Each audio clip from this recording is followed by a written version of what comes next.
Mga kapuso, may binabantayang low-pressure area sa loob ng Philippine Area of Responsibility.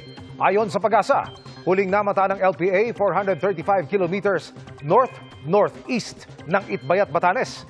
Kumikilos ito patimog kanluran at maaari pang lumapit o tumama sa kalupaan ng Batanes. Sa ngayon, may medium chance na maging ganap itong bagyo kaya patuloy na umantabay sa updates. Sa ngayon, northeasterly wind flow ang nagdadala ng ulan sa Batanes.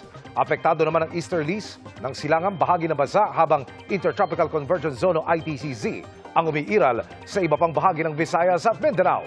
Samantala, localized thunderstorm ang nakakaapekto sa iba pang bahagi ng bansa. Ito rin yung nagpaulan sa Metro Manila kanina. Magiging maulan din bukas kaya magdala pa rin ng payong. Batay sa datos ng Metro Weather, bukas ng umaga pa lang ay may tsansa ng ulanin ang ilang bahagi ng Calabarzon at Mimaropa regions. Pagdating ng hapon ay mas malaking bahagi ng Luzon ang may tsansang ulanin. Posible ang malalakas na ulan sa ilang lugar kaya mag-ingat sa banta ng pagbaka at pagguho ng lupa. Sa Visayas, posible ang hanggang heavy rain sa hapon lalo na sa Western Visayas at Negros Island regions. Hanggang gabi, inaasahang magpapatuloy ang pag-ulan. Sa Mindanao, sa tanghali ay halos buong Mindanao na ang posibleng ulanin. Bukas ng tanghali rin posibleng magsimulang umulan sa Metro Manila at magpapatuloy hanggang hapon.